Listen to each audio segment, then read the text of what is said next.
Hello again, fans. I'm Paul, the Nitro Pskivers. Welcome to this edition of the Nitro Corner. Now, I did say it was coming soon, but I have a big announcement concerning the Nitro Corner. It will premiere this Sunday, and throughout this special little preview introduction, I'll give you what is going to be happening on the Nitro Corner. You see, the Nitro Corner will be divided up into daily reports that will be presented to you on 4 days a week. Let me give you a little bit of a schedule for you, folks, and tell you what is going to happen. First, on Sunday, it is the classic match of the week. That means we will go back to the annals of professional wrestling history, and I will give you a brief introduction and some background into the match itself. And these matches are selected by myself from the vast library of YouTube videos. Then on Monday, it is the Nitro Opinion, my no-holds-barred opinion on the hottest topic of the week in the world of professional wrestling. As a matter of fact, in just a little bit, I'll give you a sneak preview of what the Nitro Opinion is about. Then on Tuesday, it is the Monday Night Raw report. They think they have it raw? No, son. I do it raw. Every Tuesday, I will go no holds barred on what happened on Raw, my analysis on Raw, and believe me, I'm going to keep it as raw, quote unquote, as possible. Then on Friday to start out the weekend, it's the Impact Report, as I deliver the Impact on TNA's Impact from Thursday night. Then on Saturday, it's the big Weekend Report. Not only will I lay down the smack on Friday's SmackDown with analysis, plus I'll be giving you we'll have some fun with some trivia and the Nitro Top 10, my top 10 wrestlers for the week. And periodically, every now and then, I'll present some special editions of the Nitro Corner, including the booking sheet, where I become the booker, and I will tell you, in my opinion, how each match would be ordered for WrestleMania, as well as my predictions and what will happen at those pay-per-views. So, as I mentioned, I'll give you a short preview of the Nitro Opinion, which appears on Monday. Today's topic: why Dover, Delaware is the should be the Mecca and will be the Mecca of all professional wrestling. I'll give you a couple reasons why. Number one, we have 3 solid independent promotions.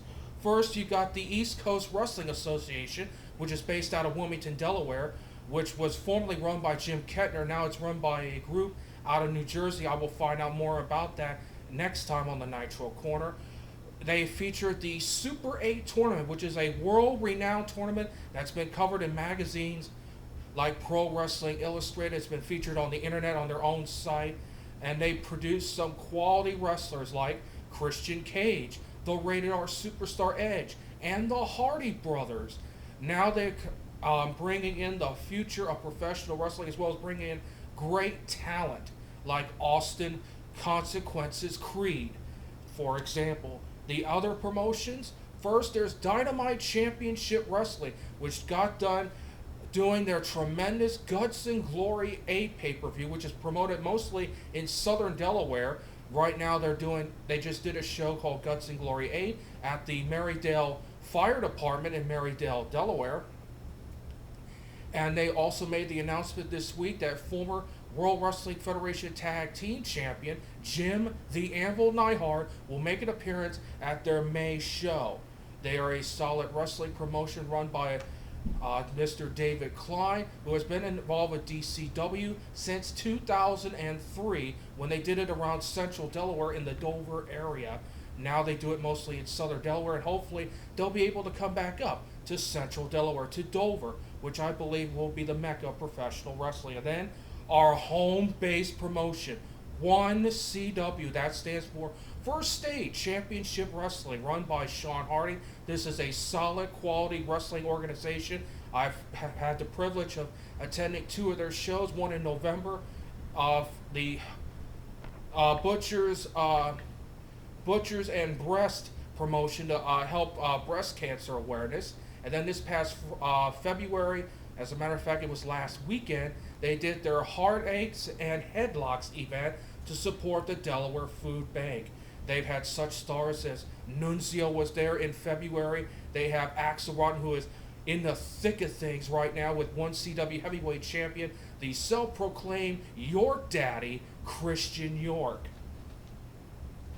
And their next card will be in Marydale, Delaware, or actually in Delmar, Delaware, on May 21st, where Axel Rotten will get his rematch against the York Daddy, Christian York. Now, there's two other reasons why Dover will become the Mecca of all professional wrestling. Not New York, not Baltimore, not Philadelphia. Number two, we have the Rawlings Center at Dover Downs, and I'm surprised Dover Downs is not picking up on this. Sure, it's the NASCAR track, and it has worldwide television exposure, not only on the Fox Sports, but also on ABC. Also, they promote Friday Night Fives, which is boxing. What better way to promote Dover Downs and the Rawlings Center than professional wrestling? Trust me, I will get to the bottom of this, and I'm imploring Dennis McGlenn, the president and CEO of Dover Downs International Speedway, to please put professional wrestling at the Rawlings Center. It will make you money. I guarantee it. And number three, and most importantly, us Delaware fans are very receptive and very vocal about professional wrestling. There's two things we like here in Delaware. NASCAR is number two, but number one of always is professional wrestling. And the fans certainly come out in droves. We've always had sellout shows. We just had a sellout show for 1CW this past February. More than 300 people jam-packed the Elks Lodge here in Dover. There were sellout shows for the Guts and Glory show this past February, actually this past weekend, as a matter of fact, in Marydale, Delaware. And that, with all these reasons I just mentioned, is the reason why Dover should be and will be the Mecca of all professional wrestling. And that is the Nitro Opinion for this week. And that is it for this edition of the Nitro Corner. I'll be back premiering this Sunday with the classic match of the week. Until then, this is Paul the Nitro pskivers saying I'll see you at the matches.